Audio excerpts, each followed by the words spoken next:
نے دیکھا اور فوراً عرض کرنے لگے یا رسول اللہ میرے ماں باپ قربان ہو، چہرے پر نکاہت بڑی ہے، کمزوری ہے، کیا وجہ ہوئی؟ تو حضور نے ایک ٹھنڈی آہ بھری اور فرمایا میں نے کئی دنوں سے کھانا نہیں کھایا، کھجور اور پانی پر گزارا ہے۔ میٹھا کھانا بھی سنت ہے لیکن فاقہ کرنا بھی سنت ہے۔ اپنی مرضی کی سنت ادا کر لینا یہ تو بڑا آسان کام ہے، لیکن میرے بھائی شریعت اسلامیہ میں جو چیز غالب رہی ہے اس پر بھی کبھی کبھی ذوق کرے۔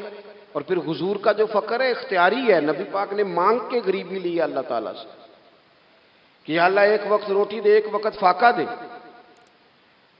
تو نبی کریم علیہ السلام نے فرمایا کہ میں نے کھانا نہیں کھایا، کھجور پانی پہ گزارا ہے کئی دنوں سے۔ اب اس صحابی کو حکم تو دین کا یہی ہے نا کہ اگر گھر میں کچھ ہے تو لے آؤ، ورنہ شریعت پابند تو نہیں کرتی۔ تو وہ پہلے اپنے گھر گئے، جا کے پوچھا کوئی چیز ہے؟ گھر والوں نے کہا کوئی نہیں۔ پھر وہ پڑوسیوں کے گھر میں گئے، کوئی کھانے کی چیز ہے؟ کوئی نہیں۔ رشتہ داروں سے، محلے داروں سے پوچھا، کوئی نہیں۔ چپ کر کے نہیں بیٹھے، ایک یہودی کے باغ میں گئے، کہنے لگے یار کوئی مزدوری مل جائے گی؟ وہ سجنا یار مناؤن دی خاطر اساں کی پیس وٹائے، کوئی مزدوری ملے گی؟ اس نے کہا گرمی بڑی سخت ہے، پانی کنویں کا نیچے چلا گیا، ایک ڈول پانی کا اگر نکال سکتے ہو تو ایک کھجور دوں گا۔ فرمانے لگے منظور ہے۔ کہتے میں نے اپنے کندھے سے چادر اتار کے بچھا لی، ایک ڈول پانی کا نکالتا، ایک کھجور ملتی، وہ میں اس کپڑے میں ڈالتا جاتا، چادر میں ڈالتا جاتا۔ جب ذرا میری چادر بھر گئی کھجوروں سے، میں نے اسے سمیٹا، لے جا کے حضور کی بارگاہ میں پیش کیا۔ محبوب وہیں بیٹھے تھے۔ کہتے حضور نے میرا پسینے سے شرابور وجود دیکھا اور میرے چھالوں سے بھرے ہوئے ہاتھ دیکھے اور میرے تھکے تھکے وجود کو دیکھا، تو کریم نے ایک کھجور اٹھائی اور اٹھا کے منہ میں رکھی۔ حضور فرمانے لگے کس نے تجھے مجبور کیا یہ کام کرنے پہ؟ اس کی مجبوری تو کوئی نہیں نا، کس نے تجھے مجبور کیا؟ تو کہتے ہیں دو آنسو میرے بھی چھلک پڑے۔ میں نے عرض کی حضور ہمیں کوئی مجبور کر سکتا ہے؟ ہمیں آپ کی محبت نہیں مجبور کیا، حضور یہ محبت ہے جس نے مجبور کیا۔ یا رسول اللہ کائنات کی ہر چیز سے بڑھ کر آپ سے پیار ہے۔ یہ غریب آدمی، سادے لوگ ہیں، یہ بہت مہنگے تحائف لانے کی ظاہری پوزیشن میں نہیں ہیں، لیکن دیکھو نا اظہار محبت کے معاملے میں کتنا بڑا دل رکھتے ہیں۔ یا رسول اللہ صلی اللہ تعالی علیہ وسلم، آقا محبت نے مجبور کیا۔ وہاں انعام نہیں ملا، ظاہری طور پر جو انعام ہوتے ہیں وہ نہیں، اس کا نہیں حضور نے اعلان کیا۔ حضور فرمانے لگے سن پھر، اگر تو مجھ سے محبت کرتا ہے تو فقر و فاقے کی تیاری کر، مصیبت کے لیے تیاری کر۔ اگر جو مجھ سے محبت کرتا ہے اس کی طرف تو مصیبتیں دوڑ کے آیا کرتی، پھر تو تیاری رکھ، پھر تو سہنا سیکھ، پھر دل بڑا کر، کشادہ کر، پھر دیکھ تجھے آزمائشیں آئیں گی، زخم پہ زخم کھا کے جی، خونے جگر کے گھونٹ پی، آہ نہ کر اب لبوں کو سی، یہ عشق ہے کو دل لگی نہیں۔ یہ کوئی ایسی تھوڑی ہے کہ تیری دل لگی تھی اور تو دو باتیں کر سن کے تو چلا گیا، یہ عشق ہے کوئی دل لگی نہیں۔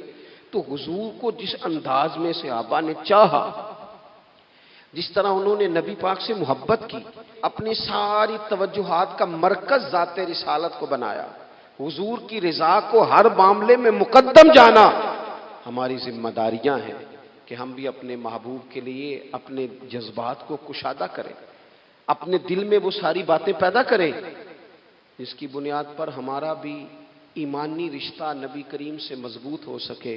حضرت ابو بصیر رضی اللہ تعالیٰ عنہ، نبی پاک صلی اللہ علیہ وسلم نے طے کر لیا کفار کے ساتھ، حدیبیہ کی جنگ ہوئی تو فرمایا اگر کوئی مسلمان مکے چلا جائے گا تو کافر کہنے لگے ہم واپس نہیں کریں گے، اور اگر کوئی کلمہ پڑھنے والا ستایا ہوا مسلمان مدینے آئے گا تو مسلمانوں کو واپس کرنا پڑے گا مسلمان اپنا بندہ نہیں رکھ سکتے، اور مسلمانوں کا کوئی شخص غلطی سے بھی مکے چلا گیا تو مکے والے واپس نہیں کریں گے۔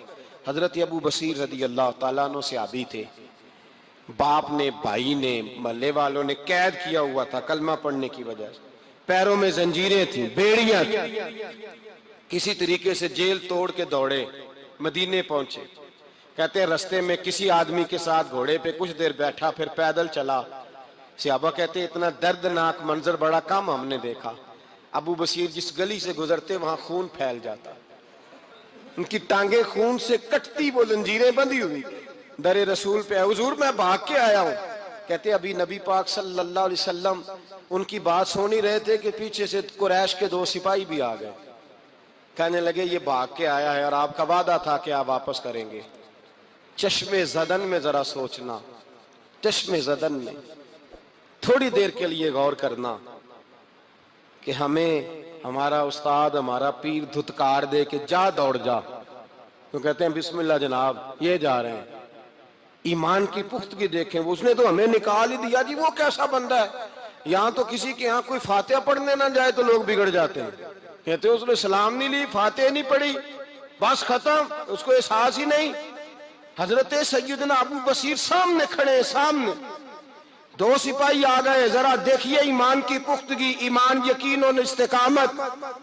امام بہقی نے دلائل کے اندر لکھا ہے، فرماتے ہیں نبی کریم صلی اللہ علیہ وسلم نے ان کی طرف دیکھا تو حضور کی مقدس آنکھیں آنسوؤں سے بھر گئیں۔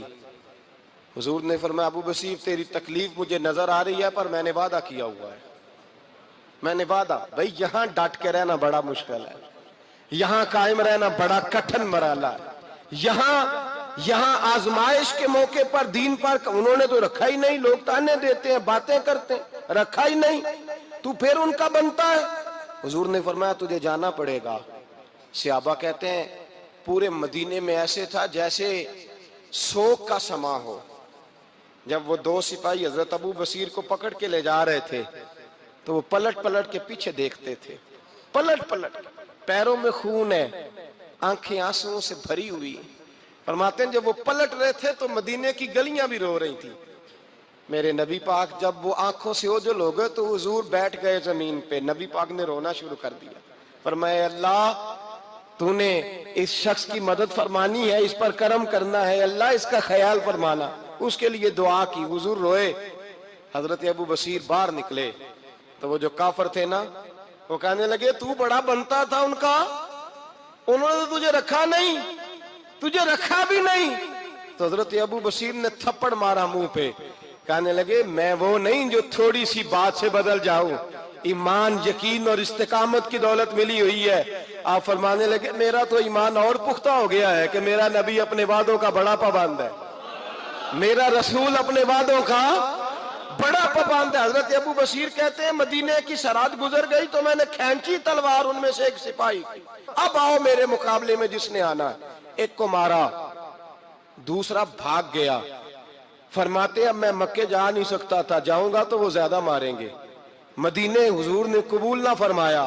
فرماتے ایک جنگل میں جا کے العیس نام کی ایک بستی تھی، وہاں ڈیرا لگا لیا، دریا کے کنارے، پانی پی لیتا، پتے کھا لیتا، تن تندور ہڈاں دا بالن تے اسی ہاواں نال تپایا، کپ کپ مکیاں پیڑے کیتے تے اتوں صبر پلیتھن لایا، تن دی ہانڈی تے من دا سالن اتے لون صبر دا پایا، غلام فریدا وے میں ساری تیری، غلام فریدا وے میں ساری تیری، تینوں اجے یقین نہیں آیا۔ فرماتے سالوں پتے کھائے، اب جو بھی وہاں سے تانگ ہوتا وہ میرے پاس آ کے پناہ لیتا، جس کو مکے والے مارتے میرے پاس آ کے کہتے ہیں، تانے دینے والے آ کے کہتے ہو تم کس طرح کے نوکر ہو، تمہیں تو انہوں نے رکھا ہی نہیں۔ ہم نے کہا چپ کر جا، وہ ہمارے آقا ہیں، وہ ہمارے آقا ہیں، رکھیں تب بھی ٹھیک ہے، نہ رکھیں اللہ اکبر۔ ایمان دیکھو، قوت دیکھو، جیڑیاں خسماں دی وچ رضا وسن، پاگ جاگ جاندے اونا گولیاں دے تے میں گڈی ہتھ ڈور سجن دے، او جنج رکھے اونج رہنا ہے، واجب نہیں جے وچ شریعت مندہ خسم نو کہنا۔ فرمایا بس ٹھیک ہے، جس طرح حضور راضی ویسے ہی ہم راضی۔ حضرت ابو بصیر رضی اللہ تعالیٰ عنہ کے پاس 300 صحابہ کٹھے ہو گئے، 300۔ حضرت ابو بصیر جب مدینے کی سرحد سے گزر رہے تھے نا تو نبی پاک نے ایک آواز دی تھی، فرمایا ابو بصیر ایک وقت آئے گا کہ میرا پیغام تجھ تک پہنچے گا، ایک ٹائم آئے گا۔ حضرت ابو بصیر سے جب کوئی کہتا نا کہ زندہ کس بات پہ ہو؟ تو فرمانے لگے مصطفیٰ کے فرمان پہ بڑا یقین ہے، بلاوا آئے گا، مجھے بلاوا، مجھے یقین ہے کہ مجھے بلاوا، بڑی امید ہے سرکار قدموں میں بلائیں گے، اور کرم کی جب نظر ہوگی مدینے، مجھے یقین ہے کہ مجھے بلاوا۔ حضرت ابو بصیر رضی اللہ تعالیٰ عنہ فرماتے ہیں کہ وقت گزرتا گیا، 300 لوگ اکٹھے ہو گئے۔ جب کوئی مسلمانوں کا قافلہ مکے کے پاس سے گزرتا تو مکے والے لوٹ لیتے تھے۔ حضور نے بھی اجازت دی مدینے والوں کو، اگر ان کا قافلہ کوئی آئے تمہیں بھی حملے کی اجازت ہے، کفر کا مال مال غنیمت ہے۔ حضرت ابو بصیر کہتے ہیں جب بھی ہمارے قریب سے وہ رستہ تھا شام کی طرف جانے کا، جب بھی کافر گزرتے ہم ان کے قافلے پکڑ لیتے، لوٹتے، ہم بھی ان کو اس طرح کی سزا دیتے جو مسلمانوں کو دیتے تھے۔ فرماتے ان کا جینا محال ہو گیا، ہاتھ باندھ کے نبی پاک کی بارگاہ میں گئے، کہنے لگے یہ شرک ختم فرما دیں اور آپ ان کو بلا لیں، بلا لیں۔ حضرت ابو بصیر فرماتے ہیں میں بوڑھا آدمی تھا، دن بھر میں کام کرتا، محنت کرتا، اس علاقے میں کھیتی باڑی کرتا، جب رات ہوتی تو میں کسی پہاڑ کے ٹیلے پہ بیٹھتا اور مدینے کی جانب منہ کر لیتا، اور میں انتظار کرتا بلاوا کب آئے گا، کب حضور کا پیغام آئے گا، میں انتظار کرتا۔ حضرت ابو بصیر رضی اللہ تعالیٰ عنہ بیمار ہو گئے، شدید بیمار، سخت بیمار تھے، تو قریش نے شیخ ختم کی۔ حضرت ابو ہریرہ کہتے ہیں نبی پاک نے 2 صحابہ کو رکا دیا، فرمایا جاؤ اسے جا کے کہو آ جائے، اسے کہو آ جائے۔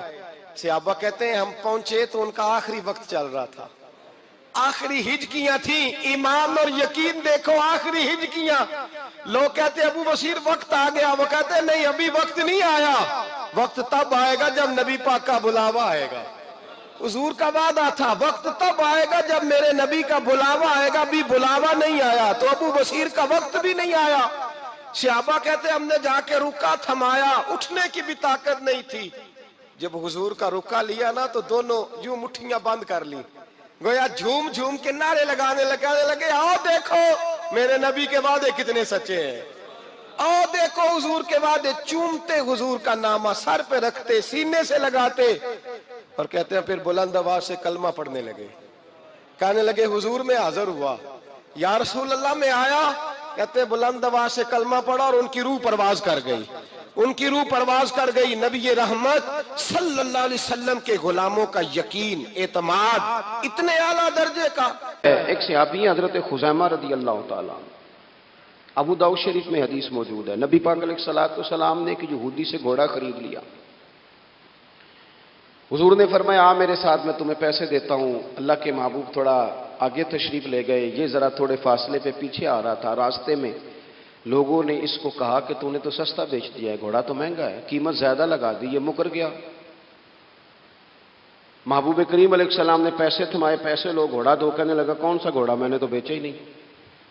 اب جب سودا ہوا تھا گھوڑے کا تو حضور تھے یا وہ یہودی تھا، تیسرا شخص ہی کوئی نہیں تھا، کون سا گھوڑا، کیسا گھوڑا، اپنا حق چھوڑ دینا یہ بھی بعض اوقات بزدلی ہوتا ہے۔ نبی کریم علیہ السلام نے فرمایا بھائی تو کیسے مکر سکتا ہے جب تیرا میرا سودا طے ہوا ہے، جب ایک مخصوص رقم پر تو نے اسے بیچ دیا ہے تو مکر کیسے سکتا ہے، تو پیسے لے اور گھوڑا دے۔ اب جب تھوڑی سی بات تکرار میں آئی تو کچھ لوگ وہاں جمع ہو گئے، مسلمان، یہودی اور بھی کئی لوگ۔ وہ یہودی کہنے لگا جی آپ اس طرح کریں، ایک گواہ دے دے، میں زیادہ نہیں مانگتا، ایک دے دے، ایک بندہ کہہ دے کہ یہ گھوڑا میں نے بیچا ہے اور آپ نے خریدا ہے تو میں آپ کے حوالے کر دوں گا۔ وہاں بندہ کوئی دوسرا موجود ہی نہیں تھا تو گواہ کسے پیش کیا جائے۔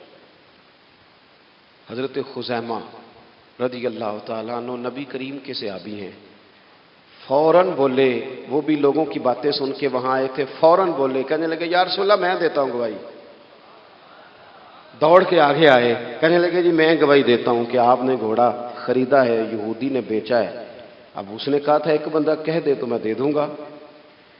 اس کی شرط پوری ہو گئی، حضور نے پیسے اس کے ہاتھ میں دیے، اس نے گھوڑا محبوب کے دستے مبارک میں لگام تھمائی، حضور تشریف لے گئے، غلام کو دیا، گھوڑا گھر چلا گیا۔ نبی کریم نے حضرت خزیمہ سے کہا خزیمہ ایک بات تو بتا، تو تھا ہی نہیں اور تو نے بن دیکھے گواہی کیسے دے دی؟ تو حضرت خزیمہ رضی اللہ تعالیٰ عنہ کہنے لگے یا رسول اللہ یہ تو زمین کی خبر ہے نا، میں نے تو آسمان کی چیزیں بھی نہیں دیکھی، آپ نے کہا ہے تو میں مان گیا ہوں۔ تو میں تو آسمانی خبریں مان گیا، میں تو جنت آپ کے کہنے پہ مان گیا، میں تو دوزخ آپ کے کہنے پہ مان گیا، میں تو فرشتے آپ کے کہنے پہ مان گیا، میں تو قیامت کی ساری باتیں آپ کے کہنے پہ مان گیا۔ وہ بتا رہے ہیں، گویا وہ سمجھا رہے ہیں، یا رسول اللہ میں نے تو رب بھی نہیں دیکھا، تو آپ کے کہنے پر مان گیا، اور جب اتنی ساری چیزیں آپ کے کہنے پہ مان گیا ہوں تو گھوڑا تو چیز ہی کوئی نہیں۔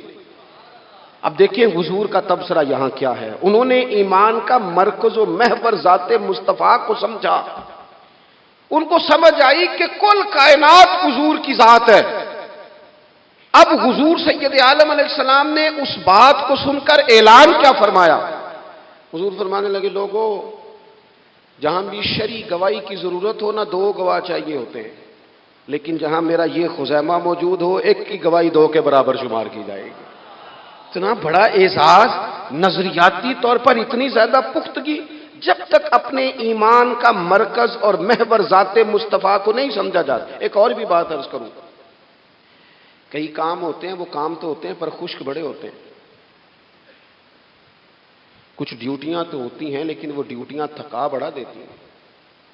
کچھ سفر تو ہوتے ہیں پر وہ سفر پورے وجود کو توڑ پھوڑ کے رکھ دیتے ہیں، لیکن کچھ کام ایسے ہوتے ہیں جو بندہ بڑے ذوق سے کرتا ہے۔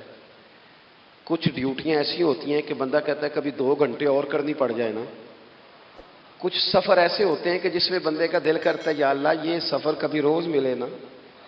چلے نہیں سمجھ آتی تو ایک سادی سی کسی شاعر نے بات کی ہے، اس نے کہا ہے کہ دنیا اندیا سفراں تو بندہ تھک بھی تو جاندا ہے نا، پر سفر مدینے دا ہر وار ہی بڑا سونا۔ کچھ سفر تھکاتے نہیں نا، اکتاہٹ نہیں ہوتی۔ کچھ چیزیں انسان ذوق سے کرتا ہے، اس کی طبیعت۔ اگر نبی پاک علیہ السلام کی ذات کے ساتھ دل کی قلبی وابستگی ہو جائے،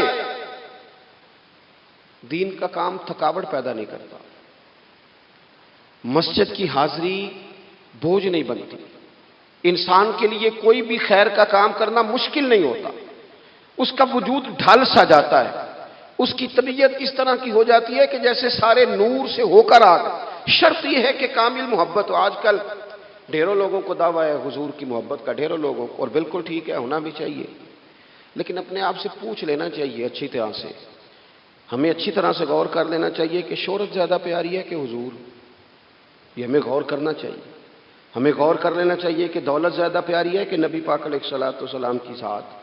ہمیں غور کرنا چاہیے کہ برادری اور قبیلے کی رسمیں زیادہ پیاری ہیں یا حضور کے دین کی بات زیادہ پیاری ہے؟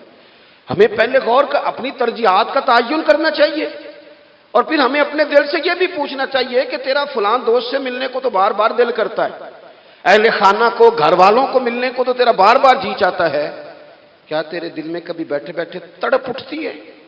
بیٹھے بیٹھے، اور کبھی تیری آنکھیں باہر آتی ہیں کہ رب کوئی موقع بنا دے اور میں جا کے حضور کا شہر مبارک بھی دیکھا ہوں؟ اچانک دل کرتا ہے نا کسی شخص سے بات کرنے کو، تو کیا بالکل بیٹھے بیٹھے کبھی اچانک نعت سننے کو بھی دل کرتا ہے کہ نہیں؟ کبھی اچانک حضور کی سیرت کی طرف بھی توجہ بیٹھے بیٹھے چلی جاتی ہے کہ نہیں؟ دیکھیں، کوئی بندہ بھی انکار نہیں کرے گا جب کسی سے کہا جائے گا کہ مجھے حضور علیہ السلام سے بڑی محبت ہے، لیکن آپ کو کس سے محبت ہے، آپ کس سے پیار کرتے ہیں، یہ صرف آپ کو ہی پتا ہوتا ہے۔ میں کس سے محبت کرتا ہوں، میرے دل میں کس بندے کے لیے کتنی گنجائش ہے، یہ سامنے والا نہیں ماپ سکتا، یہ صرف میں ہی ماپ سکتا ہوں، جو کہ دل جو میرا ہے۔ یہ باطنی کیفیات میری ہیں۔ ہم روز نعرے لگائیں، روز زور شور سے نعرے لگائیں، لوگ سن کے کہیں کہ بڑا پیار کرتا ہے یہ حضور سے، لیکن یہ ہمیں پتا ہے ہماری قلبی واردات کیا ہے، ہمیں خبر ہے۔ دیکھیں نا، صحابہ سچے لوگ تھے۔ حضرت عمر رضی اللہ تعالیٰ عنہ حضور کی بارگاہ میں حاضر ہیں تو عرض کی، یا رسول اللہ صلی اللہ تعالیٰ علیہ وسلم، مجھے آپ ہر چیز سے زیادہ پیارے ہیں، لیکن حضور مجھے لگتا ہے مجھے اپنی جان آپ سے زیادہ پیاری ہے۔ سچ بولنا ہے نا، نیرا دعویٰ نہیں کرنا، بات کو کھول کر بیان کر کے واضح کر کے بیان کرنا۔ یا رسول اللہ صلی اللہ تعالیٰ علیہ وسلم، مجھے محسوس ہوتا ہے مجھے اپنی جان آپ سے زیادہ پیاری ہے، تو حضور نے ان کے دل پر ہاتھ رکھ کے فرمایا، عمر ابھی ایمان نہیں مکمل ہوا۔ تو حضور کے دست پاک کا فیض آیا کہ حضرت عمر اسی وقت بول پڑے، عرض کرنے لگے، حضور آپ حکم کریں، میں جان بھی قربان کرنے کو تیار ہوں۔ اپنے آپ سے بات کریں، اپنے اوپر تھوڑی توجہ دیں، دوسروں کو تبلیغ کرتے، دوسروں کو واز کرتے، دوسروں کو نصیحت کرتے، دوسروں کو سمجھاتے تو بڑا وقت گزر گیا۔ اب تھوڑا سا نا اعلیٰ حضرت رحمۃ اللہ علیہ سے لوگوں نے کہا واز کہیں، تو فرمانے لگے ابھی تو میں اپنے نفس کو نہیں واز کہہ سکا، اپنے آپ سے میں ابھی گفتگو نہیں کر سکا، تقریر نہیں کر سکا، تو لوگوں کو کیا واز کروں گا۔ ہم تھوڑا سا نا اپنے اوپر توجہ دیں، حضور کی محبت کا جو ذوق صحابہ کے ہاں ہے۔ آج بڑے سارے لوگ نہیں ہیں جو بچ بچ کے بات کرتے ہیں، بچ بچ کے۔ میں تو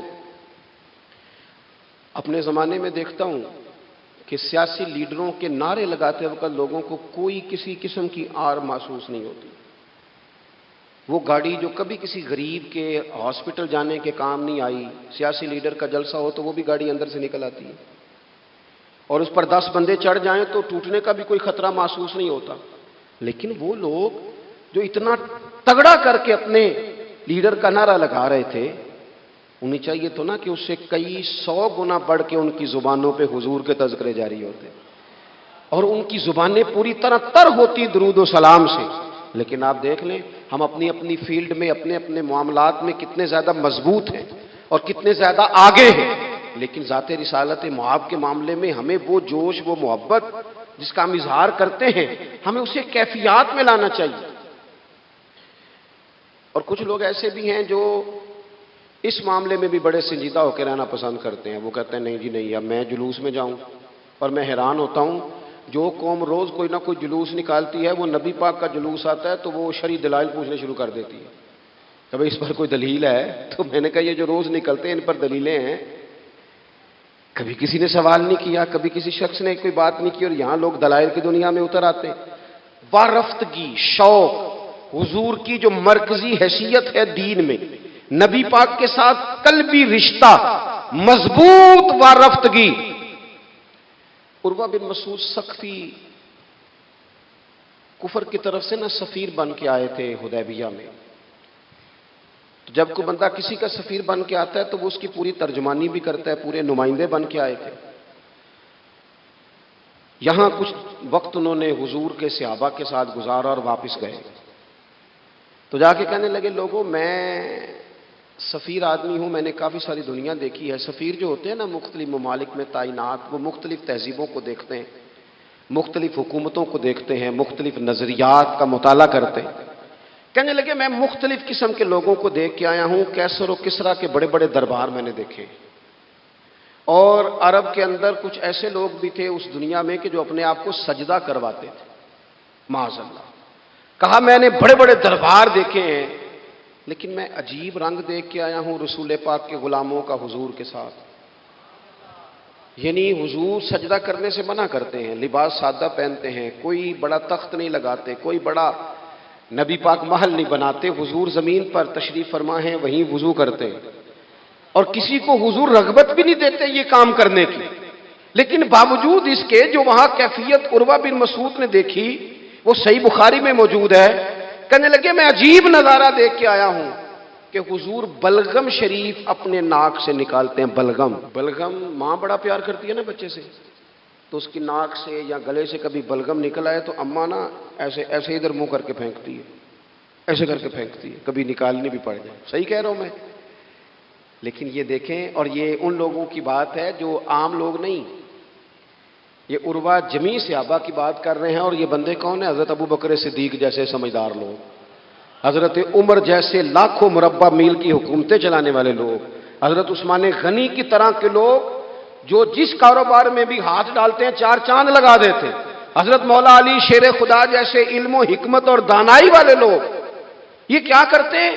عروہ کہنے لگے کہ نبی پاک کے ناک مبارک سے بلغم نکلتی ہے تو اپنے چہروں پہ مان لیتے ہیں یار، اور یہ صحیح بخاری میں موجود ہے، وہ اپنے جسموں پہ ملتے ہیں۔ اور کہنے لگے جب وہ وضو کرتے ہیں نا حضور، تو وہ جو وضو کا بچا ہوا پانی ہے اس کے لیے ان کے جذبات اس طرح کے ہیں کہ لگتا ہے وہ لڑ پڑیں گے آپس میں، وہ لڑیں گے کہ یہ قطرہ مجھے چاہیے، یہ حضور کے مقدس جسم سے لگا ہوا ہے۔ اور میرے امام کو تو پھر بات کہنی آتی ہے نا، اعلیٰ حضرت فرماتے ہیں جو حضور کے قدموں سے لگ کے دھومن بن جائے نا وہ تو آب حیات ہوتا ہے، وہ پی لینے والے تو مرتے ہی نہیں وہ لوگ تو باطنی طور پر ہمیشہ زندہ رہتے ہیں۔ کہتے ہیں جس کے قدموں کا دھوون ہے آب حیات ہے، وہ جانے مسیحا ہمارا نبی۔ اور جس کی 2 بوند ہیں کوثر و سلسبیل ہے وہ رحمت کا دریا ہمارا نبی۔ عروہ کہنے لگا وہ تو لڑ پڑیں گے، اور تیسرا عروہ کہنے لگا میں نے عجیب منظر وہاں دیکھا ہے کہ حضور کوئی حکم کرتے ہیں تو ہر بندہ پہل کرتا ہے، جلدی کرتا ہے حکم ماننے، تیزی دکھاتا ہے۔ اور تیسرا میں نے یہ دیکھا ہے جب حضور گفتگو کرتے ہیں تو ان پر اس طرح کا روب طاری ہوتا ہے کہ وہ تو نظر بھر کے حضور کا چہرہ بھی نہیں دیکھتے۔ کہنے لگا یہ کیفیات میں ان لوگوں کے دیکھ کے آیا ہوں جو اپنے حبیب سے اتنی محبت کرتے ہیں، وہ کبھی بھی حضور کے دین کا جھنڈا نیچے نہیں آنے دیں گے، وہ کبھی بھی کسی کفر کی نفاق کی سازش کو آگے نہیں بڑھنے دیں گے۔ تو کافر تو کل بھی اس بات کا اظہار کر رہا تھا کہ ہمیں جو ڈر لگتا ہے مسلمانوں سے وہ اس بات سے لگتا ہے یہ اپنے نبی کے ساتھ بڑے جڑے ہوئے، ان کا رشتہ حضور کے ساتھ بڑا مضبوط، اور امت سوال جواب کر رہی ہے، امت ترازو لے کے بیٹھی ہے کہ اتنا علم تھا معاذ اللہ اور اتنا نہیں تھا، یہ کر سکتے تھے اور یہ نہیں کر سکتے، ان کو یہ کہنا چاہیے اور یہ نہیں کہنا چاہیے۔ بھئی یہ تو ہمارے بزرگ پرانا فیصلہ کر گئے، وہ کہتے ہیں بعد از خدا بزرگ توئی قصہ مختصر، اور حضور رب کے بعد سب سے بڑے ہیں، یہی مختصر قصہ ہے۔ تو حضور سید عالم کے ساتھ جو قلبی وابستگی ہے، نبی کریم علیہ السلام نا مدینہ شریف میں جب ہجرت کر کے تشریف لے گئے تھے تو حضرت ابو ایوب انصاری رضی اللہ تعالیٰ عنہ کے گھر میں حضور نے قیام فرمایا تھا۔ ہمارے پاس بہت ساری چیزیں ایسی ہوتی ہیں جن کی طلب بڑی ہوتی ہے، لیکن جب وہ حاصل ہو جاتی ہیں پھر ان کی طلب نہیں رہتی۔ ایک چیز آپ کے پاس ہمیشہ رہنے لگ جاتی ہے پھر اس کے ادب آداب زیادہ نہیں رہتے، یہ ایک مزاج ہے۔ عام آدمی، چلے میں اپنی بات بتاتا ہوں آپ کو، عام آدمی جو ہوتا ہے نا وہ قرآن شریف کے غلاف کو بھی چومتا ہے، پھر قرآن پاک کو بھی چومتا ہے، پھر وہ بڑے احترام سے کھول کے رکھتا ہے، لیکن ہمارے مدارس میں جو حافظ ہوتے ہیں وہ نہیں زیادہ چومتے، ان کے پاس رہتا ہے نا ہر وقت، وہ لا کے رکھتے، ادب کرتے ہیں، کوئی بے ادبی نہیں کرتے، اللہ معاف کرے، لیکن جس طرح سے عام آدمی اس کو بار بار چومتا ہے یا ذوق کا اظہار کرتا ہے، دیکھیں حافظ بیچ بیچ میں سے ناراض ہونے لگ گیا مجھ سے، آپ ناراض نہ ہوں لیکن چلو بات کر تو لینے دو نا، جو ٹھیک ہے وہ کر تو لینے دو۔ یہ ہوتا ہے بعض اوقات، جو چیز بالکل قریب آ جاتی ہے نا، یعنی ایک چیز آپ کا مقصود ہے اور اگر وہ مقصود مل گیا تو وہ جو درویش نے کہا تھا نا کہ یہی بہتر ہے کہ پردوں میں وہ پردہ پوش رہے، اس کی بھی بڑی حکمتیں ہوتی ہیں، اس لیے کہ جو تڑپ، ملنے کی تڑپ کی جو لذت ہے وہ کئی دفعہ وصال کی لذت نہیں ہوتی، تو یہی بہتر ہے کہ پردوں میں وہ پردہ پوش رہے، اور وہ اگر پردے ہٹا دے تو پھر کسے ہوش رہے۔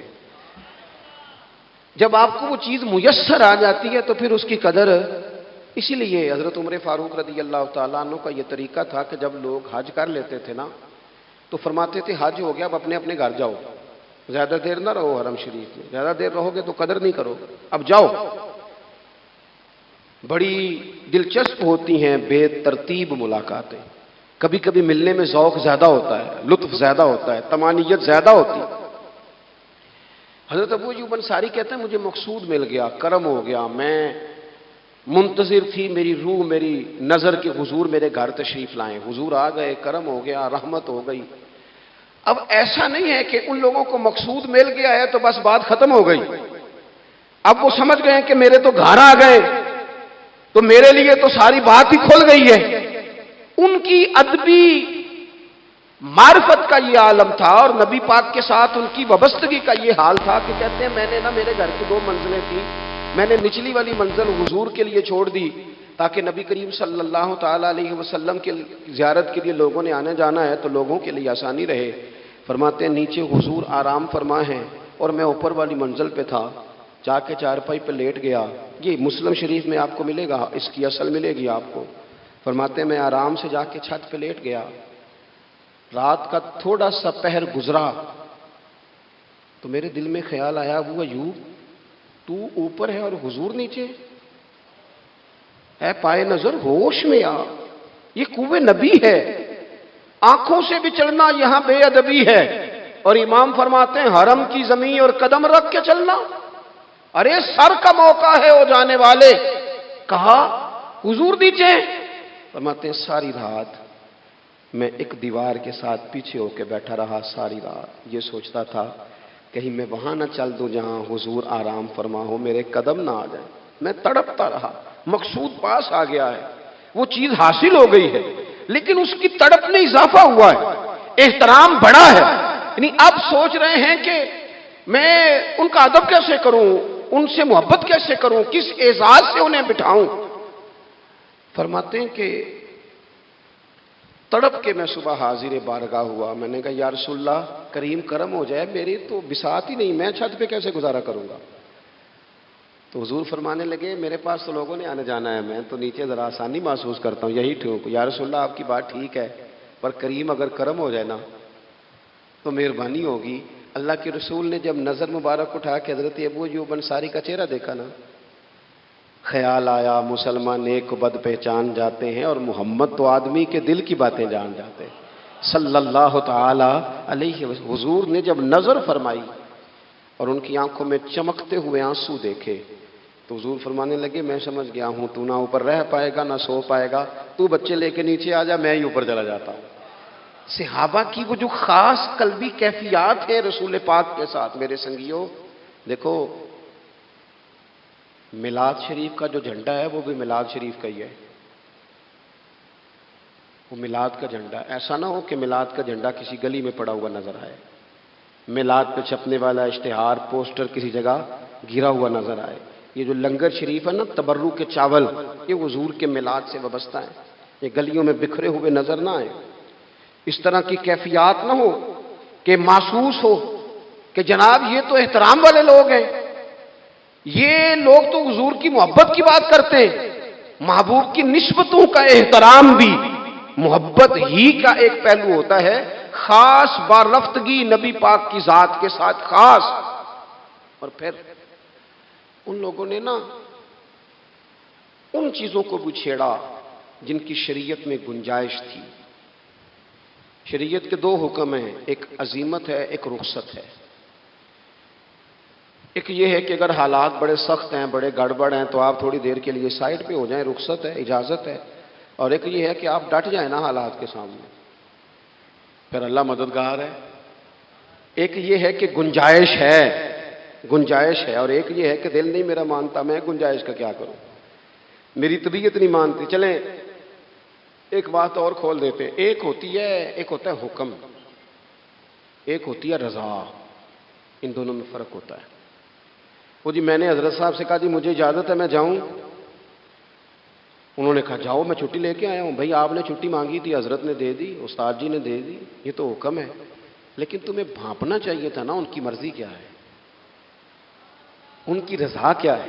رضا تو اس طرح کی ہوتی ہے کہ مکتب عشق کا دستور نرالا دیکھا، اس کو چھٹی نہ ملی جس نے سبق یاد کیا۔ میرا ایک دیہاتی ماحول سے تعلق ہے، ہمارے سرکاری اسکولوں میں نا ایک مانیٹر بنا دیتے تھے، جو بچہ لائق ہوتا تھا نا وہ مانیٹر بن جاتا تھا، حالانکہ لائق ہوتا تھا سیاںا ہوتا تھا، لیکن مانیٹر بن کے نا اس کی ذمہ داری بڑھ جاتی تھی، پھر اس کو کنجیاں مل جاتی تھی، اسی نے سب سے پہلے آنا ہے، اس نے سب سے بعد میں جانا ہے، ہر چیز اس کے سپرد۔ پیار جو زیادہ کریں ان کی ذمہ داریاں بھی زیادہ ہوتی ہیں۔ یہ کیا بات ہوئی کہ میری محبت زیادہ ہے تو میں مسجد میں غیر حاضر ہوں، میں حضور کا میلاد شریف زیادہ مناتا ہوں تو میں نے سنت شریعت کو اپنایا ہی نہیں۔ محبت مجھے حضور سے زیادہ ہے، لیکن حضور نے جو حقوق العباد ادا کرنے کا سبق پڑھایا ہے اس پر میری توجہ ہی نہیں۔ بھئی اگر آپ کا پیار زیادہ ہے تو پھر آپ کی ذمہ داری بھی زیادہ ہے، پھر آپ کو زیادہ حساس ہونا چاہیے۔ حضرت ام شریح کہتی ہیں میں عورتوں کو بلاتی، کہتی میری بات سنو، جب وہ قریب آتی تو میں نے نبی پاک کا دین بتاتی، سائیڈ پہ کر کے کونے میں نہ تھوڑا او یار آپ ذرا اس کا لطف تو لیں، اس کا ذائقہ تو دیکھیں۔ حضرت ام شریح کہتی ہے میں گھر گھر جاتی بتاتی، تو کافروں کو پتہ چل گیا کہ یہ تبلیغ کرتی ہے، انہوں نے مجھے بلایا، کہنے لگے تیرے برادری اور قبیلے کا مسئلہ نہ ہوتا تو ہم تجھے قتل کر دیتے، اب ہم تجھے واپس بھیجتے ہیں۔ چند مردوں کو میرے ساتھ کیا، مجھے گھوڑے اور اونٹ کی ننگی پشت پر باندھ لیا۔ ننگی پشت پر لمبا سفر کرنا مشکل ہوتا ہے، پسینہ آئے بڑی تکلیف ہوتی ہے گھوڑے پر بیٹھ، اب وہ کوئی کجاوا نہیں کوئی چیز نہیں، اسی طرح باندھ کے لے گئے۔ اور فرماتی ہیں کہ 3 دن اور 3 راتوں کا وہ سفر تھا، رستے میں وہ خود چھاؤں میں بیٹھتے اور مجھے باندھ کے دھوپ میں ڈال دیتے۔ 3 دن میں نے زمین پر چلنے والی کسی چیز کی آواز نہیں سنی، لیکن وہ جب جب نبی پاک کے دین کی بات پوچھتے تو میرا کلیجہ خوشی کے ساتھ ٹھنڈا ہو جاتا, آنکھیں کھل جاتی اور میں کہتی کیا بات ہے میرے نبی پاک کے دین کی. اس کیفیت میں بھی وہ تبلیغ کی لذت اپنی جگہ موجود. حضرت ام شریک رضی اللہ تعالیٰ عنہ فرماتی ہیں کہ جگہ انہوں نے مجھے لٹا دیا باندھ کر, پیاس بڑی شدید تھی, پانی پینے کو دیتے نہیں تھے, روٹی کھانے کو, یہ ایک عورت کی بات کر رہا ہوں, یہ خاتون کی بات کر رہا ہوں. آج کل تو ہمارے بچے شام کو سالن ٹھیک نہ پکا ہو تو موبائل توڑ دیتے ہیں. یہ قوم نہیں میدانوں میں جا سکتی, جہاد نہیں کر سکتی. خاتون کہتی ہے کہ شدید پیاس تھی اور مجھے باندھ کے لٹایا ہوا تھا. مجھے جب تکلیف بڑھ گئی تو اچانک میں نے دیکھا پانی کا ایک ڈول برآمد ہوا ہے. میں نے اس سے تھوڑا سا پی لیا, پر طلب ابھی باقی تھی. وہ پھر آ گیا برتن, میں نے پھر پیا. طلب ابھی باقی تھی, پھر برتن آ گیا. امام ابو نعیم نے اس کو لکھا ہے حلیۃ الاولیاء میں. فرماتے ہیں تیسری دفعہ وہ پھر بھرا ہوا ڈول پورے کا پورا آ گیا. اب میں نے پیا بھی, اپنے کپڑوں پہ بھی چھڑکا. جب وہ سارے بیدار ہوئے تو مجھے آگے کہنے لگے کہ تو نے ہمارا پانی استعمال کیا ہے. فرماتی ہے پھر انہوں نے اپنے برتن دیکھے, مشکیزیں دیکھے تو بھرے ہوئے تھے. میرے قریب آ کے کہنے لگے یہ پانی کہاں سے آیا؟ تو میں نے کہا تم ابھی میرا عقیدہ نہیں سمجھے, یہ میرے رب نے مجھے دیا ہے, میرے رب نے مجھے دیا. فرماتی ہے مجھے باندھ کے لے جا رہے تھے, پر جب میری بات سنی نا تو بول کے کہنے لگے ہمیں سمجھ آ گئی ہے تیرا دین ہمارے دین سے بہتر ہے, تیرا عقیدہ ہمارے عقیدے سے بہتر ہے. اور ایک روایت میں یوں بھی ہے کہ وہ باندھ کے لے جا رہے تھے, پر یہ کمال دیکھا تو کلمہ پڑھ کے مدینے والے کے غلام بن گئے. صحابیات نے نا بڑا جم کے دین کا کام کیا. عقیدہ, پھر تبلیغ, پھر میدان جہاد. عورتیں جہاد میں جایا کرتی تھیں, وہ زخمیوں کو پانی پلاتی تھیں, مرہم پٹی کرتی تھیں. پہلے اپنے جسم کے ساتھ بڑی بڑی پٹیاں لپیٹ کے لے جاتی, جہاں کسی زخمی کو ضرورت ہوتی وہ پٹیاں کرتی. اور اعصابی طور پر مضبوط رہ کے میدان کے اندر جہاد وہ بندہ کرتا ہے جو یقین کامل کی دولت جسے نصیب ہو, جسے پتہ ہو کہ یہ میں مروں گا تو میرا مرنا رائے گا نہیں, اللہ مجھے شہادت کا درجہ عطا فرمائے گا. لیکن اگر یہیں سے بندہ اپنے آپ کو مطمئن نہ کر سکے تو میدان میں جائے گا. یقین کامل ہو, اگر ہو یقین کامل پیدا تو پھر کٹ جاتی ہیں زنجیریں, پھر انسان آگے مضبوطی سے آگے بڑھتا ہے. نبی پاک صلی اللہ علیہ وسلم جب جہاد کے لیے تشریف لے جاتے نا تو عورتوں پر کسی نہ کسی شخص کو نمائندہ بنا کے چھوڑ کے جاتے تھے. ایک دفعہ مولا علی شیر خدا کو بھی چھوڑ کے گئے, حضرت عبداللہ ابن مختوم رضی اللہ تعالیٰ عنہ کو بھی ایک دفعہ چھوڑ کے گئے. ایک موقع پر نا حضور نے عورتوں کو ایک جگہ پہ چھوڑا پیچھے, تو وہ قلعہ تھا حضرت حسان بن ثابت رضی اللہ تعالیٰ عنہ, بڑا مضبوط قلعہ تھا. اس قلعے کے اندر خواتین ساری محفوظ کر کے ان کو وہاں بٹھا دیا گیا. حضور جہاد کے لیے چلے گئے. اب وہاں قلعے میں عورتوں کو اس لیے رکھا گیا تھا کہ یہاں یہودی بھی ہیں, تو ایسا نہ ہو کہ ہم باہر لڑیں تو وہ اندر سے کوئی شرارت کر دیں, لہٰذا عورتیں محفوظ رہیں. حضرت حسان بن ثابت رضی اللہ تعالیٰ عنہ کی ڈیوٹی تھی تلوار لے کے حفاظت کرنے کی, تو ایک یہودی آ گیا. وہ اب ٹو کرنے لگا, تجسس کرنے لگا کہ یہاں عورتیں ہیں تو کوئی مرد بھی ہے کہ نہیں, دائیں بائیں دیکھنے لگا. حضرت صفیہ رضی اللہ تعالیٰ عنہ نے توجہ کی اور جناب حسان بن ثابت سے کہنے لے 1 منٹ لگا اس کی گردن مار دے, ایسا نہ ہو کہ یہ جا کے بتا دے, گردن اڑا دے. حضرت حسان بن ثابت ذرا تھوڑی کوشش کرنے لگے, ارادہ کرنے لگے, آگے بڑھنے لگے, تو ابھی وہ تیاری میں ہی تھے تو حضرت صفیہ رضی اللہ تعالیٰ عنہ خود نکلی پیچھے سے ہو کے, ذرا سا ایک ستون کے پیچھے چھپی, ہاتھ میں بڑا سا ڈنڈا پکڑا. وہ آپ کے قریب سے گزرنے لگا تو یہ خاتون کی بات کر رہا ہوں, خاتون کی. کسی مرد کی ضرورت ہے عورت کو تنگ کر جائے؟ شرط یہ ہے کہ عورت کے اندر بھی تو غیرت ایمانی ہو نا, اس کے اندر بھی تو وہ قوت ہو نا. ایسا نہ ہو کہ وہ کمزور پڑ جائے. ہاتھ کے اندر ڈنڈا تھا. جب وہ یہودی پاس سے گزرنے لگا تو اللہ اکبر کہہ کے بی بی نے اتنے زور سے مارا ڈنڈا, حضور کی پھپھو نے ایک ہی ڈنڈا کھایا اور وہ زمین پہ ڈھیر ہو گیا. حضرت صفیہ نکلی اور جناب حسان بن ثابت سے کہنے لگی مجھے آتی ہے شرم, چونکہ جب کسی کو مار دیا جائے تو اس کا مال مال غنیمت ہے نا کافر کا, اب اس کی زرہ اتارنی ہے, اس کی تلوار لینی ہے. فرمایا مجھے شرم آتی ہے, وہ مرد ہے, اس طرح کرو مار میں نے دیا, سامان تم اتار کے لے آؤ. یہ قوت تھی مسلمان عورتوں کے اندر, یہ شوق تھا, یہ جذبہ تھا. ہمارے ہاں نا اور روز روز کی کمزوریاں، عورتوں کا روز آنسو بہانا اور جہاں بھی سنانا دھوکھی سنانا، اس نے انہیں کمزور کر دیا ہے۔ آپ کے ذہن پہ چیزیں سوار ہو جاتی ہیں نا، تو یہ جو مرد زیادہ رہتے ہیں نا عورتوں کے ساتھ، زیادہ وقت گزارتے ہیں، زیادہ داستانیں سنتے ہیں، ان میں وہ ساری چیزیں پیدا ہو جاتی ہیں۔ آپ نے ناراض نہیں ہونا، میں دعوے سے کہتا ہوں کہ جو جوان اپنی اماں کے اور ابا کے شکوے کرنے لگ جاتا ہے نا، اس نے 1.5 گھنٹہ باتیں سنی ہیں بی بی کی، ایسے مفت میں نہیں شکوے کر رہا، اس نے ہلکا ہلکا کہیں جی بھی کیا ہے، تو تب یہ ساری کہانیوں نے جنم لیا۔ آپ جس کی صحبت میں بیٹھیں گے اس کا کچھ نہ کچھ اثر، بلکہ عارف رومی تو کہتے ہیں کہ شیر کے بچے کو بکریوں میں چھوڑ دو، بکری بن جائے گا۔ شیر کے بچے کو بکریوں میں چھوڑو، وہ بکری ہے، اس لیے کہ شیروں کی صحبت بندے کو شیر بناتی ہے۔ تو جب بیٹھنا ہی نہیں ہے، باتیں ہی سارا دن یہ والی سننی ہے، ہر وقت رہنا ہی اسی داستان میں، پھر کمزور باتیں، پھر اپنے ماضی کے دکھ، پھر پتہ نہیں کیا۔ آپ نے ناراض نہیں ہونا، میں بعض جوانوں کی باتیں سن کے میرا دل کرتا ہے کہ اسے کہوں یار تو کیا بات کر رہا ہے، اپنا قد دیکھ، تو اپنی عمر دیکھ، رب نے تجھے مرد بنایا ہے، تو کمال آدمی ہے، تو کھڑا ہو۔ اگر اس طرح امت مسلمہ کے نوجوان رہیں گے تو میدانوں میں کس نے نکلنا ہے؟ بات بات پہ رو جانا، بات بات پہ سہم جانا، حالات کے سہمے ہوئے لوگوں کو بتا دو حالات بدل جاتے ہیں، ایک جیسے نہیں رہتے۔ آپ کی طبیعت میں دلیری اور وقار ہونا چاہیے۔ حضرت اسماء بنت ابی بکر صدیق، حضرت صدیق اکبر رضی اللہ تعالی عنہ کی وہ صاحبزادیاں جو حضرت عائشہ کی بڑی ہمشیرہ ہیں، رات کو غار ثور میں مرد جاتے ڈرتے ہیں، آج بھی ڈرتے ہیں، اور جناب اسماء نبی پاک کی روٹی لے کے جایا کرتی تھی۔ پھر اللہ نے ان کو بیٹا دیا، حضرت عبداللہ بن زبیر، یہ حضور کی پھپھی کے نواسے ہیں، حضرت زبیر بن عوام عشرہ مبشرہ صحابی ہیں، ان کے بیٹے ہیں، اور یہ وہ خوش بخت جوان ہے جس کو گٹی نبی پاک نے اپنے لعاب دہن سے عطا فرمائی۔ یزیدی فوجوں کے خلاف امام حسین کے بعد جو آدمی باقاعدہ مرتب فوج کے ساتھ میدان میں آئے وہ حضرت عبداللہ ابن زبیر ہیں، مرتب کر کے اپنا لشکر لے کے نکلے۔ حضرت اسماء بوڑھی ہو گئی تھی، 90 سال عمر تھی، نظر نہیں آتا تھا۔ حضرت عبداللہ ابن زبیر جب لڑے یزیدی فوجوں کے خلاف تو کچھ ساتھی شہید ہو گئے، کچھ کے قدم پیچھے ہٹ گئے۔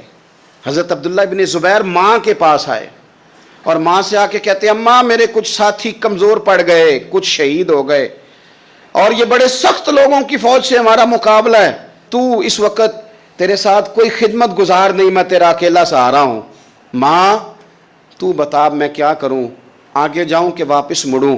نابینا ہیں حضرت اسماء، عمر ہے 90 سال، بیٹے کی پشت پہ ہاتھ رکھ کے کہتی ہیں پتر پہلے یہ بتا کہ تو حق پہ ہے کہ نہیں، تو حق پہ ہے کہ نہیں؟ ان ماں کی گود میں اسلام پلا کرتا تھا، حق پہ ہے کہ نہیں؟ تو حضرت عبداللہ ابن زبیر کہنے لگے اماں میں حق میں ہوں۔ تو حضرت اسماء کہنے لگے پتر پھر میدان میں جا، اور میرا پتر ایک میرے ساتھ وعدہ کر، کوئی بھی تیر پشت پہ نہ کھانا، سارے سینے پہ کھا کے آنا۔ حضرت عبداللہ ابن زبیر عرض کرنے لگے اماں یہ بڑے ظالم قسم کے دشمن ہیں، یہ آنکھیں نکال دیتے ہیں، ہونٹ کاٹ دیتے ہیں، جسم کے ٹکڑے ٹکڑے کرتے، تو سہ لے گی؟ کیا جواب ہے، کیا طاقت ہے، کیا ہمت ہے۔ حضرت اسماء فرمانے لگی پتر بکرے کو نہ صرف ذبح ہوتے وقت تکلیف ہوتی ہے، کھال اترتے وقت کوئی تکلیف نہیں ہوتی، جا میرا بیٹا میدان میں۔ حضرت عبداللہ ابن زبیر شہید کر دیے گئے، ان کی لاش مبارک مکہ مکرمہ کے چوک میں جنت المعلہ کے پاس لٹکا دی گئی۔ حجاج بن یوسف نے حضرت اسماء کو بلایا اور بلا کے کہنے لگا تجھے پتہ ہے تیرا بیٹا لٹکا ہوا ہے؟ فرمانے لگی ہاں مجھے پتہ ہے، یہ بچپن سے ہی شاہ سوار ہے، یہ گھوڑوں پہ رہنا ہی پسند کرتا تھا۔ اور پھر کیا جملہ کہا، حجاج کے لوگ کہتے ہیں یہ فوجوں میں اور تلواروں کی جھنکار میں کبھی نہیں کانپا تھا، پر حضرت اسماء جو نابینا ہیں ان کے جملوں نے نرزہ طاری کر دیا۔ فرمانے لگی حجاج میرا پتر لٹک گیا ہے، کہیں تیرے آگے جھکا تو نہیں نا؟ لٹک ہی گیا ہے، جھکا تو نہیں میرا پتر؟ 14 دن تک لٹکے رہے، لاش مبارک لٹکی رہی، لیکن حضور کا لعاب دہن تھا نا، لوگ کہتے ہیں قریب سے گزرتے تھے تو دور دور تک خوشبوئیں پھیلی ہوئی، دور دور تک۔ مائیں ایک صحابیہ ہے، نام ہے ام عمارہ، جنگ احد میں زخمیوں کو پانی پلاتی، اپنے 2 بیٹے اپنا شوہر لے کے احد میں آئیں، زخمیوں کو پانی پلاتی ہیں، مرہم پٹی کرتی ہیں۔ اچانک جنگ کا پانسا پلٹ گیا، وہ درے پہ جو لوگ حضور نے مقرر کیے تھے وہ غلط فہمی کی وجہ سے درہ چھوڑ گئے، حالات اور ہو گئے، عجیب سا ماحول ہو گیا۔ پھر یہ بھی افواہ پھیلا دی گئی کہ معاذ اللہ حضور شہید کر دیے گئے۔ لوگوں کے حوصلے بڑے اور رنگ اختیار کرنے لگے، حضور کے گرد تھوڑے سے لوگ رہ گئے۔ او میرے بھائیوں، او ملت کی بیٹیوں بہنوں، یہ ہے تمہارا انداز دین کی خدمت میں، یہ خواتین کا انداز ہوتا ہے۔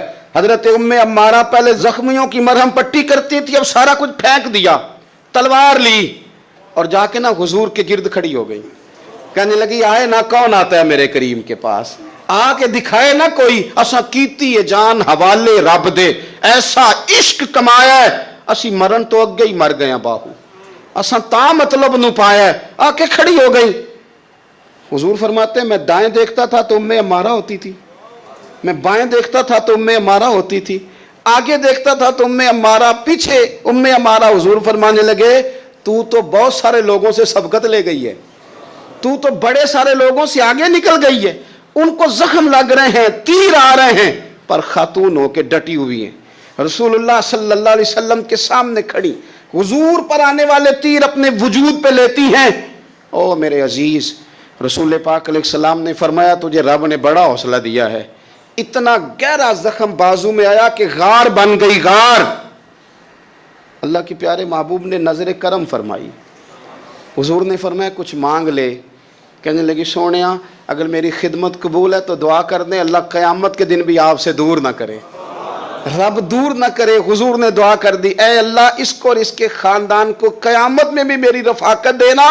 حضور کی دعا سنی تو باہر نکلی، فرمانے لگی لوگوں لو پھر میں نے اپنا مقصد پا لیا ہے، میں کامیاب ہو گئی ہوں، اب دنیا کی کوئی مصیبت بھی میرے اوپر آئے تو مجھے کوئی پرواہ نہیں، اس لیے کہ مدینے والے نے یہاں بھی کرم فرما دیا ہے وہاں بھی کرم فرما دیا ہے۔ یہ طاقتیں تھیں ان خواتین کے۔ ایک تابعی بزرگ تھے حضرت ابو عبد الرحمن فروغ، صاحب تاریخ بغداد نے لکھا ہے وہ جہاد پہ چلے گئے، 30,000 دینار اپنی بیوی کو جاتے دفعہ دے گئے، کہنے لگے لو پاس رکھ لو، اور بیٹا بھی ماں کی گود میں ہی تھا، کچھ نے لکھا پیدا ہو چکے تھے، کچھ کا کہنا ہے کہ ان کے جانے کے 1-2 ماہ بعد بیٹے کی ولادت ہوئی، اور بیٹے کا نام کیا ہے ربیعہ بن ابو عبد الرحمن، اور یہ بیٹے وہ ہیں جو حضرت امام مالک جیسے لوگوں کے استاد ہیں، حضرت حسن بصری جیسے لوگوں نے ان سے پڑھا، خود جہاد پہ چلے گئے۔ آج تو فوجیوں کی نوکری ہے نا جی، ان کا یہ نظام ہے کہ وہ جاتے ہیں انہیں تنخواہ ملتی ہے، چھٹی پہ آتے ہیں، اس زمانے میں یہ تھا کہ مال غنیمت سے حصہ ملتا تھا، اور فتوحات کا یہ طریقہ تھا کہ یہ علاقہ فتح ہوا تو آگے چلے گئے، وہ فتح ہوا تو آگے چلے گئے، وہ فتح ہوا تو آگے چلے گئے، کسی نے لوٹنا ہے تو پابندی نہیں تھی، لوٹ سکتا ہے۔ کچھ لوگ جہاد میں ہی رہتے تھے۔ حضرت ابو عبد الرحمن فروغ 27 سال جہاد میں رہے، 27 سال۔ یہاں تو خاوند باہر ہو تو بہت ساری عورتیں کہہ دیتی ہیں کہ تیرے ابے نے تو صرف پیسے کمائے، مصیبتیں تو ساری میں نے دیکھی ہیں، معاذ اللہ بعض جگہ، سب نہیں لیکن بعض جگہ کہہ دیتی ہیں کہ وقت تے سارے میں کیتے۔ 27 سال شوہر چلا گیا، واپس ہی نہیں آیا، 30,000 دینار دے کے چلے گئے۔ 27 سال کے بعد خیال آیا گھر کا، اب بیٹا محدث بن گیا، عالم بن گیا، اور کمال یہ کہ رہتے کہاں تھے؟ حضور کے مدینے میں، مدینہ النبی میں، مدینہ منورہ میں صلی اللہ تعالی علیہ وسلم۔ اور ان کے صاحبزادے حضرت ربیعہ یہ مسجد نبی میں، حضور کی مسجد میں بیٹھ کے نبی پاک کی حدیث پڑھایا کرتے تھے۔ آئے گھر، دروازے پہ دستک دی، صاحبزادے نے دروازہ کھولا، نہ باپ بیٹے کو پہچانتا ہے نہ بیٹا باپ کو۔ جناب ابو عبد الرحمن اندر داخل ہونے لگے تو صاحبزادے نے کہا بوڑھے میاں میرے گھر میں بغیر اجازت کے کیوں داخل ہو رہے ہیں؟ تو وہ کہنے لگے تو بتا تو نے میرے گھر پہ قبضہ کیوں کر رکھا ہے؟ اب جب بات زیادہ بڑھ گئی تو دونوں جانب سے لوگ جمع ہو گئے، شور اٹھا تو اندر سے والدہ نے سنا، پردہ سرکا کے دیکھا کہ میرے شوہر آ گئے 27 سال کے بعد، 27 سال کے بعد۔ تو آپ اپنے صاحبزادے سے کہنے لگی بیٹا ان کو اندر آنے جو تمہارے والد ہیں۔ بڑا روئے باپ بیٹا، بڑا روئے۔ ماں اور بیٹے کی محبت کا بھی اندازہ نہیں، پر قرآن پاک پڑھے نا تو 2 مثالیں باپ اور بیٹے کے پیار کی بھی ملتی ہیں۔ ایک حضرت یعقوب علیہ السلام کا جناب یوسف سے پیار، اور ایک حضرت ابراہیم کا حضرت اسماعیل سے پیار، اور جناب اسماعیل کی جناب ابراہیم کی فرما برداری کی مثال، اس کا بھی جواب کوئی نہیں۔ باپ اتنا رو رہے ہیں اور بیٹے کی یاد میں، اس کا بھی اندازہ کوئی نہیں کر سکتا۔ باپ بیٹا مل کے بڑا روئے۔ عصر کی نماز کا وقت ہو گیا۔ حضرت ربیہ جو محدث ہیں وہ وضو کر کے مسجد شریف چلے گئے۔ یہ ابھی چونکہ سفر سے آئے تھے، انہوں نے کھانا وانا کھایا، تھوڑی دیر بیت گئی تو یہ نہیں پوچھا پیچھے حال کیا رہا۔ پوچھتے ہیں اپنی بیوی سے میرے 30,000 دینار کہاں ہیں؟ تو اہلیہ کہنے لگی مسجد جائیں نا، حضور کی مسجد میں عصر پڑھ کے آئیں، پھر میں بتاتی ہوں پیسے کہاں ہیں۔ حضرت ربیہ نے امامہ باندھا، جبہ پہنا، حضور کی مسجد میں بیٹھے اور حدیث پاک کا درس دے رہے ہیں۔ سامنے حضرت حسن بصری جیسے، امام مالک جیسے لوگ بیٹھے ہیں۔ حضرت ابو عبد الرحمن فروغ جو ان کے والد تھے، عصر کی نماز پڑھ کے نا تو پوچھتے ہیں ایک شخص سے، یہ کون ہے نوجوان کالی داڑھی والا؟ عمر زیادہ نہیں پر کس طرح شوق سے حضور کا دین بیان کر رہا ہے، کون ہے؟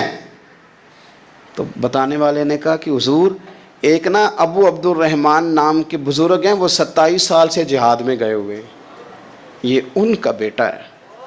یہ سنا کہ میرا پتر اتنا بڑا عالم، چھم چھم آنسو بہے، داڑھی بھر گئی آنسو، حضور کی مسجد میں تشکر کے آنسو، خوب روئے خوب روئے۔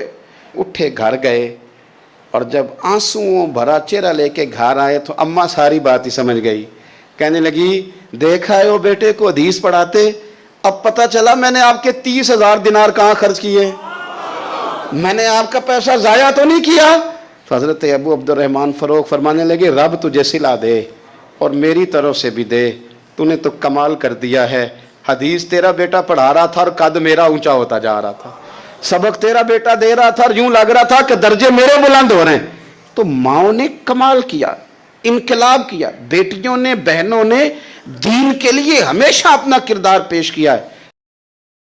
تم پر میں لاکھ جان سے قربان یا رسول اللہ، تم پر میں لاکھ جان سے قربان یا رسول اللہ، بھر آئے میرے دل کے بھی ارمان یا رسول اللہ، بھر آئے میرے دل کے بھی ارمان یا رسول اللہ، کیوں دل سے میں فدا نہ کروں جان یا رسول اللہ، کیوں دل سے میں فدا نہ کروں جان یا رسول اللہ۔